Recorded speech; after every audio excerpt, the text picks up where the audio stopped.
नमस्कार प्रेक्षकांनो, ठरलं तर मग या मालिकेच्या आजच्या भागामध्ये आपण पाहणार आहोत की अर्जुन खूप चिडलेला असतो, कारण दामिनीने अचानकपणे हिअरिंग मागून घेतलेली असती. त्याला असा अंदाज असतो की ती काहीतरी खोटे पुरावे कोर्टामध्ये सादर करेल. मात्र तसं काही न होता ती कोर्टामध्ये असं सिद्ध करते, ही केस 2 वर्षापासून फक्त कोर्टाचा वेळ वाया घालवत आहे, त्यामुळे लवकरात लवकर या केसचा निकाल लागावा. आणि तिच्या म्हणण्यानुसार कोर्ट अर्जुनला 25 दिवसाची मुदत देतो.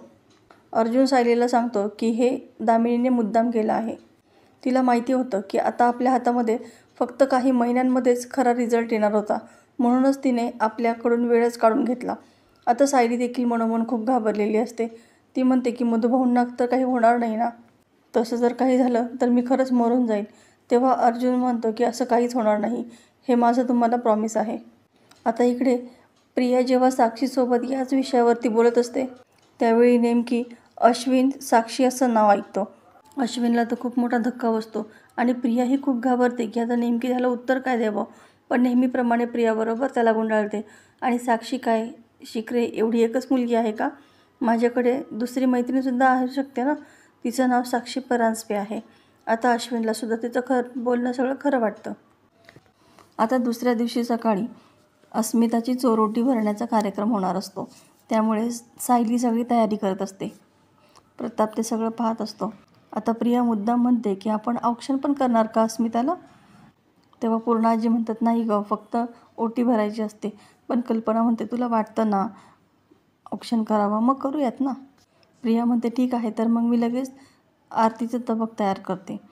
सायली म्हणते, तू राहू देत, तू कॉफी घे, मी बनवते. असं म्हणून सायली तबक तयार करायला जाते. आता सगळी तयारी ही सायलीने केलेली असते. तितक्यात विमल येते आणि सायलीला सांगते की अर्जुन दादांनी आणखी एक कॉफी सांगितली आहे आणि ती तुम्हाला सांगायची नाही असंही सांगितलं आहे. तेव्हा सायली म्हणते की ठीक आहे, मी बघतेच त्यांच्याकडे. असं म्हणून ती खोलीत जाते. पण अर्जुनने अख्ख्या घरभर पसारा करून ठेवलेला असतो. आता ती म्हणते की अहो, आधीच मला इतकं काम आहे, त्यात तुम्ही इतका पसारा करून ठेवला आहे. कुठली फाईल हवी आहे, थांबा, मी काढून देते. असं म्हणून सायली त्याला ती फाईल काढून देते आणि तेवढ्यात सायलीच्या हातून काही पेपर्स खाली पडतात. ते पेपर्स पाहिल्यानंतर सायलीच्या अशा लक्षात येतं की एकाच कंपनीकडून मिळालेले लोकेशनचे रिपोर्ट आहेत. मग त्या कागदांवरची शाईचा रंग आणि त्या कंपनीच्या लोगोचा रंगसुद्धा वेगळा आहे. नंतर अर्जुनच्या लक्षात येतं की बरोबर आहे, यामध्ये कंपनीच्या नावामध्ये सुद्धा स्पेलिंग मिस्टेक झालेले आहेत. मग अर्जुन त्याच कंपनीचे आणखी काही कागदपत्र तपासून पाहतो. तेव्हा त्याच्या लक्षात येतं की फक्त साक्षी शिकरेचेच फक्त लोकेशनचे कागद वेगळं आहे, बाकी सगळे रिपोर्ट हे नॉर्मल आहेत.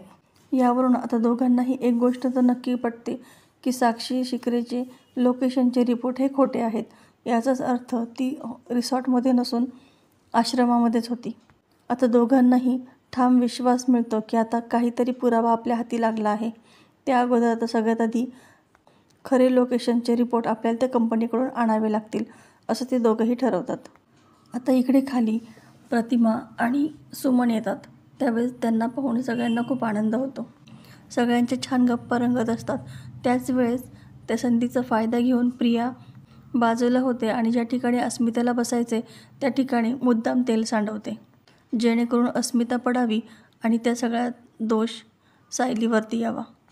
आता सायली खाली येते आणि प्रतिमाला तिला पाहून खूप आनंद होतो. सगळेजण म्हणतात, पण कार्यक्रमाची उच्च मूर्ती कुठं आहे? तेव्हा सायली म्हणते की थांबा, मी बघून येते. तेव्हा अस्मिता तयार होत असते, मात्र तिला काही एकटीला सगळं सुधरत नसतं आणि तिला उलट्यांचाही त्रास होत असतो.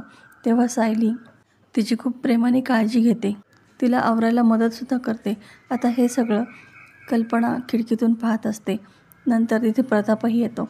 दोघेही कौतुकाने सायलीकडे पाहत असतात, कारण अस्मिता किती वाईट वागते सायलीशी, तरीसुद्धा सायली किती प्रेमाने सगळं तिचं करत असते. आता अस्मिता बाहेर येते. त्यावेळेस मुद्दाम प्रिया टोमणा मारते की आता तुझी लाडकी वहिनीच तुला घेऊन जाणार आहे का पाटापर्यंत?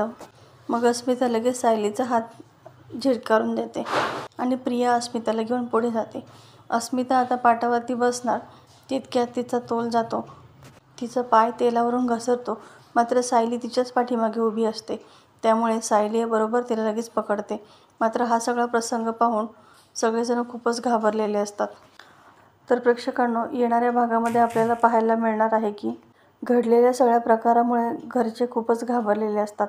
प्रिया त्या गोष्टीचा फायदा घेते आणि सायलीला खूप बोलू लागते. तुझ्याचमुळे हे सगळं झालं आणि तू मुद्दाम केलं असंही ती बोलते. तेव्हा सायली पोटतिडकीला येऊन सर्वांना सांगत असते की मी हे काही केलेलं नाही आहे, पण तिच्यावरती कोणीच विश्वास ठेवत नाही.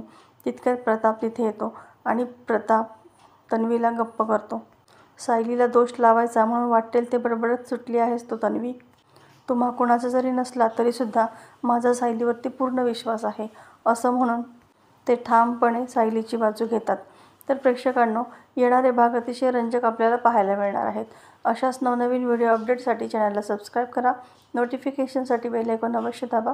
व्हिडिओ पाहिल्याबद्दल धन्यवाद.